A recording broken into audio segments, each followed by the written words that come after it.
Saya sering banget menemukan dalam sejarah kasus yang sama di dunia Islam seperti itu.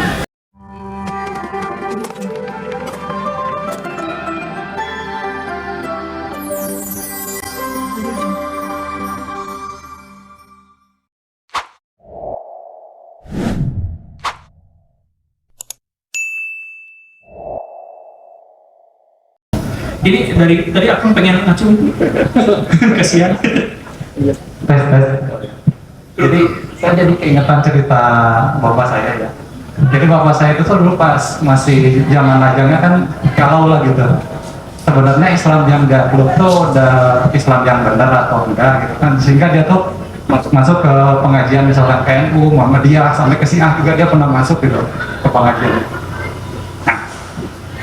Di pertengahan ceritanya akhirnya bapak saya juga ketemu tuh sama orang-orang yang sama dengan pemikiran bapak saya gitu, sama-sama galau apakah Islam itu udah benar atau belum, sehingga mereka tuh membentuk suatu pengajian sendiri gitu dan mengambil kesimpulan bahwa kita tuh nggak usah bikin kelompok gitu, nggak usah bikin suatu gitu ya, yang penting kita ngaji aja sesuai Quran dan hadis gitu kan.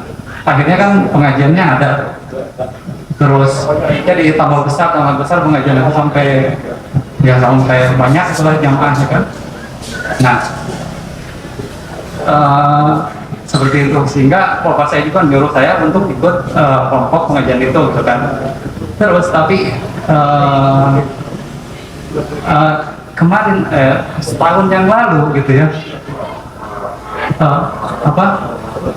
ketika bulan puasa tahun lalu kalau jadi kan kelompok pengajian itu karena udah terlalu banyak sekarang, di kampung saya ada, di kecamatan lain ada gitu kan. Nah si ketuanya itu bilang, ketua yang sekarang itu bilang kalau seluruh anggota seluruh jamaah pengajian itu harus nonton live streamingnya dia gitu pas sebelum taraweh katanya. Nah kampung saya itu pas cuman nonton 2 kali gitu karena diprotes oleh warga yang lain gitu. Masa katanya oleh warga yang lain itu masa di masjid nonton YouTube katanya dulu waktu itu. Nah akhirnya si ketua jamaah itu tuh marah gitu kan, marah katanya kampung saya mah nggak berjamaah katanya. Nah balik lagi kan, sebelumnya itu kan bapak saya dan teman-temannya itu mendirikan kelompok itu tuh untuk agar kita tidak mengkotak-kotakkan tangan kita gitu kan. Tapi pas ya generasi bapak saya mulai berguguran satu-satu gitu kan, sehingga diganti oleh kepemimpinannya diganti oleh orang lain. Kenapa jadi mengkelompokkan lagi gitu? Iya. Bagaimana kita tuh gimana gitu biar tidak terjebak dalam siklus itu gitu? Itu ya langsung aja jawab ya. Ini Helvan. Saya sering banget menemukan dalam sejarah kasus yang sama di dunia Islam seperti itu. Salah satu yang paling terkenal atau yang paling membekas di saya itu adalah perjuangan Syekh Hasan Al-Banna. Jadi Hasan Al-Banna itu dulu berjuang, dia itu adalah kelanjutan dari gurunya. Gurunya itu adalah Muhammad Rashid Ridho, guru pergerakannya ya. Kalau guru yang lain-lain banyak, guru fikihnya ada, guru tasawufnya ada dan sebagainya. Tapi dia itu adalah risalahnya dari Rashid Ridho. Rashid Ridho itu dari Muhammad Abduh itu dari Jalaluddin Al-Afghani. Jalaluddin Al-Afghani itu orang Syiah, Taqiyah, ngaku jadi Sunni untuk mempersatukan Sunni dan Syiah. Muridnya Muhammad Abduh, salah satu tokoh terbesar di Al-Azhar, liberalnya luar biasa, lebih-lebih daripada Mu'tazilah. Rashid Ridho itu salafi banget, ketat banget. Muridnya lagi Hasan Al-Banna. Jadi Hasan Al-Banna itu adalah campuran dari orang Syiah, orang liberal, dan orang salafi. Bersatu dalam satu. Dan kemudian Al-Banna itu punya gagasan namanya mendirikan sebuah gerakan Ikhwanul Muslimin atau Al-Ikhwan Al-Muslimun. Gerakan Ikhwanul Muslimin itu adalah persaudaraan seluruh kaum muslimin. Maksudnya seluruh yang ngakunya muslim bersatu aja. Beda-beda nggak apa-apa. Makanya dia punya slogan, tidak ada Sunni, tidak ada Syiah, tidak ada Sufi, tidak ada liberal, tidak ada ini itu, yang ada adalah Islam, Islam, Islam. Dia katakan seperti itu. Ketika dia meninggal, gerakan Ikhwanul Muslimin jadi satu mazhab tertentu. Ketika Ikhwanul Muslimin menginspirasi gerakan di Indonesia, Jamaah Tarbiyah, yang kemudian wujud jadi PKS, PKS jadi mazhab tertentu. Ini jadi memang ada dorongan orang-orang Islam untuk akhirnya mengelompok lagi. Makanya sudah diingatkan sama Nabi, nanti di akhir zaman itu ada sebuah zaman di mana kalian tidak boleh masuk pada kelompok apapun, nggak boleh, karena umat Muslim pasti akan kesana lagi. Ada pembaharu berusaha untuk membawa pada Islam yang simpel dipecah lagi, masuk kelompok lagi dan sebagainya. Dan bahkan ada orang yang mengatakan orang yang ada di luar kelompok atau yang memutuskan di luar kelompok berarti bikin kelompok sendiri gitu ya. Ada itu cacat logika itu muncul dari mana gitu, saya tuh bingung gitu. Jadi kalau ada orang yang memutuskan di luar rumah maka orang itu sama dengan bikin rumah gitu, kan nggak nyambung gitu. Tapi logika itu umum gitu. Ya mungkin gara-gara nggak belajar dialektika gitu, nggak belajar silogisme gitu, jadi cacat logika. Tapi ya banyak juga yang jadi seperti itu. Kalau misalkan Baraya masuk ke dalam kategori dan sampai akhir zaman, sampai mati Baraya tetap ada di luar, dia nggak ikutan kelompok-kelompok, mungkin itu salah satu fasilitas Baraya masuk ke dalam al-jamaah yang dimaksud itu, yaitu berislam, nggak usah ikut-ikutan kelompok. Kalaupun misalkan ikut-ikutan kelompok, hanya untuk sebagai organisasi, dia hanya untuk biar kita bisa kumpul, biar kita bisa menguatkan silaturahim dan sebagainya. Tapi kalau misalkan sampai asobiyah itu adalah penghancur umat sebelum kalian, kata Nabi. Penghancur umat sebelum kalian, asobiyah. Jadi kalau Muslim gitu, hancur. Sekarang peradaban Islam hancur kan? Ya, gara-gara itu udah diceritain sama Nabi, tapi umat Tayyib masih ngikutin ya. Bahkan udah terbukti secara empiris, ya ngikutin aja terus. Tapi ya nggak apa-apa lah. Karena itulah kita berkumpul kan, bikin kelompok baru. Namanya apa Pak? Namanya? Nama kelompoknya apa? Nah, makanya di postingan di video saya sering ngomong, jangan sepenuhnya percaya pendapat saya, tetap skeptis, tetap ikut yang lain. Jadi maksudnya ya kita pelihara agar, jadi kalau misalkan ada di antara Baraya tadi mengkritik saya gara-gara telat, berapa menit tadi telatnya? 5 menit? 5 menit, ya saya akui saja, saya terima, berarti, dan Baraya juga berani mengkritik.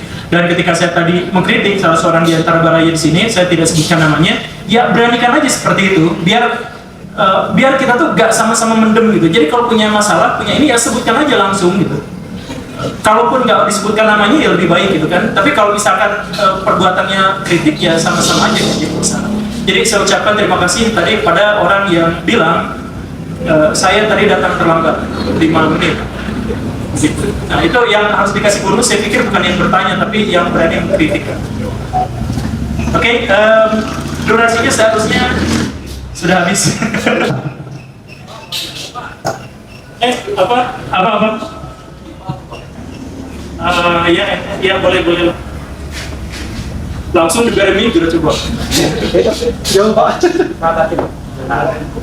Halo. Pak mau tanya soal ini Pak, orientasi dari keagamaan itu sendiri ya, terutama agama Islam yang mungkin risalahnya dibawa sejak para nabi terdahulu gitu ya. Nah kalau saya kan selama ini diajari di keluarga atau di pengajian sejak kecil gitu kan, ya kita harus berbuat baik gitu kan, terus harus beribadah kan gitu ya, terus tambahan lagi seiring dewasa kita juga harus jadi orang yang bermanfaat sesuai dengan bidang kita masing-masing kan gitu ya. Nah disitulah mungkin nanti amal kita, pahala kita gitu ya, kita kumpulkan untuk keselamatan kita di akhirat. Cuma saya melihat fenomena ada dari beberapa mungkin kawan-kawan kita di luar sana gitu ya, mungkin ya seperti Pak Guru bilang mungkin salah satu kelompok-kelompok tertentu gitu yang justru punya anggapan kalau kita dikatakan udah berislam secara kafah gitu ya, secara menyeluruh ketika kita sudah mencapai satu titik satu orientasi kekuasaan politik gitu, kekuasaan politik tertentu ya, misalkan akhirnya kan ada organisasi-organisasi pergerakan itu yang memang ingin mendapatkan kekuasaan gitu, entah tingkat nasional ataukah mungkin tingkat multinasional gitu. Nah, jadi seperti itu. Jadi kita ini kan katanya kondisinya masih belum Islam gitu, ya masih kafir kan gitu. Nah, kalau seandainya tidak ikut dalam pergerakan-pergerakan semacam itu gitu yang menyukseskan dalam kegiatan-kegiatan politik tertentu gitu ya, atau apalah istilahnya gitu ya, supaya sistem di negara ini diatur oleh Islam katanya kan gitu. Jadi kita ini selama ini belum Islam gitu, atau ya kalaupun Islam nggak kafah gitu. Nah berarti memang seharusnya gimana itu terkait dengan orientasi itu? Orang-orang yang harusnya orang yang kayak gitu kita ajak ke sini gitu, nanti mau kita debat gitu di dia bawa narasumber gitu. tapi gini nih Bara, ya orang yang seperti itu muncul dari kelompok-kelompok sekuler. Jadi kelompok sekuler itu adalah kelompok yang menganggap demokrasi bukan Islam. Kan saya katakan yang tadi itu ya, jangankan demokrasi, Baraya naik mobil ke sini pun itu adalah bagian dari syariat Islam. Sumpah demi Allah. Kalau Baraya naik mobil sesuai peraturan lalu lintas, itu sesuai syariat Islam. Karena Nabi juga naik kuda sesuai dengan aturan lalu lintas yang berlaku pada waktu itu. Gitu kan? Jadi sebenarnya Baraya bikin kursi di sini itu syariat Islam. Karena apa? Karena Baraya memberikan kemudahan kepada orang lain untuk cengeng-kreng dan ngopi dan ngudut dan diskusi dan sebagainya. Itu adalah bagian dari Islam. Jadi ketika ada orang yang mengatakan kalau di luar kelompok kami itu berarti tidak kafah, mereka itu menganggap bahwa demokrasi berarti bukan Islam, matematika berarti bukan Islam, nongkrong berarti bukan Islam dan sebagainya. Nabi pernah nongkrong? Nggak pernah. Jangankan sekedar nongkrong, Nabi pernah nongkrong 2 jam sampai sholat Isya berjamaah telat 2 jam. Para sahabatnya nungguan begitu tau. Nabi kan nongkrong dengan seorang sahabat yang tidak disebutkan namanya di depan masjid, di depan pintu, ngobrol panjang. Ngobrol. Sholat Isyanya sampai terlambat. Yang para ulama fikih kemudian menyebut bahwa sholat Isya memang boleh terlambat. Jadi misalkan kata mazhab Maliki itu sholat itu ada sholat maghfirah, ada sholat yang utama. Sholat utama itu sholat tepat pada waktunya. Sholat maghfirah itu adalah sholat yang telat. Maghfirah itu maksudnya ampunan kan. Jadi kalau Baraya sholatnya telat itu gak disebut sebagai lalai oleh Imam Malik, disebut sebagai sholat maghfirah, sholat ampunan. Karena Baraya berdosa ketika telat sholat, tapi pas waktu sholat itu Baraya langsung diampuni dosanya. Makanya disebut sholat maghfirah, kecuali sholat Isya. Kalau sholat Isya boleh sampai malumin gitu kan, ada pendapat yang seperti itu. Tapi kuncinya adalah bahwa Nabi Muhammad itu pernah nongkrong, pernah ngobrol-ngobrol gitu, santuy-santuy sama orang. Jadi itu pun adalah bagian dari syariat Islam. Jadi, tapi ada orang yang mengatakan bahwa kalau bentuk bangunannya enggak kubah gitu, berarti bukan Islam gitu. Jadi peradaban Islam itu kalau khilafah itu bukan bagian dari Islam. Khilafah itu adalah kebudayaan Persia yang dianut sama orang Islam. Kenapa? Karena orang Islam membutuhkan kepemimpinan. Jadi yang paling penting itu adalah umat ada dalam satu kesatuan. Bentuknya seperti apa? Pada waktu itu para sahabat berijtihad mengikuti pendapatnya, mengikuti Ibnu Muqaffa, yang pendapat itu juga sebenarnya ditentang oleh seluruh imam mazhab. Jadi kekhilafahan itu ditentang sama Imam Malik dan ditentang sama Abu Hanifah. Imam Malik sampai mengatakan, kan Imam Malik itu mengatakan tidak boleh berontak pada khalifah, tidak boleh. Tapi ketika ada yang memberontak pada dinasti Umayyah, saya diamkan. Jadi nggak melarang, nggak menyuruh, saya diamkan. Maksud saya diamkan itu aslinya apa? Aslinya dia nggak setuju sama kekhalifahan, tapi di sisi lain dia tidak boleh memberontak pada khalifah. Makanya dia diamkan. Jadi maksudnya apa? Ulama-ulama mazhab saja tidak setuju dengan sistem kekhilafahan. Kenapa ada yang memaksakan bentuk sistem kekhilafahan? Yang paling penting itu adalah kesatuan umat dalam satu kesatuan. Apakah bentuknya nanti kekhilafahan atau apa dan sebagainya, itu boleh. Makanya di dalam Quran dan Sunnah, kembali pada Quran dan Sunnah yang selalu saya tekankan, di dalam Quran dan Sunnah itu gak pernah ada ketentuan bahwa kekhalifahan itu adalah sistem pemerintahan, gak ada. Khalifah itu hanya disebutkan dalam 2 kali di dalam Al-Quran, yang dua-duanya itu terkait dengan perwakilan dan terkait dengan perwalian. Adam adalah khalifatullah, wakil Tuhan di muka bumi, wakil Tuhan di muka bumi. Jadi istilah khilafah itu bukan istilah pemerintahan, apalagi konsep sistem pemerintahan begitu. Tetapi kalau misalkan ada orang yang mengatakan seperti itu, ya sok-sok aja. Kalau misalkan mau silaturahim, ya silaturahim aja. Sampai sekarang saya sahabat terdekatnya itu adalah orang itu orang Hizbut Tahrir yang ideologinya tetap ada walaupun organisasinya dibubarkan. Begitu. Ya gitu aja lah menurut pendapat saya. Tidak puas ya, tapi harus diakhiri ya, punten. Saya menjawab pertanyaan terakhir juga barusan benar-benar terburu-buru.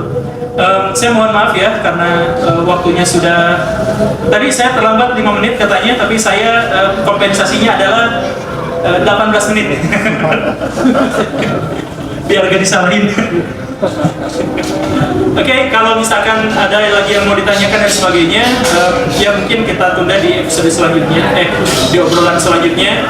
Akang yang ini, yang di depan ini juga katanya mau ngadain kajian ya Kang ya di masjidnya. Kalau misalkan mau ya gabung ke Akang ini gitu, atau kita ke Cimahi yang dulu pernah. Kalau tidak terlalu jauh dari sini, Akang punya kesempatan, ada waktu luang dan ada kemauan, saya buka kajian di beberapa tempat, nanti disampaikan insyaallah.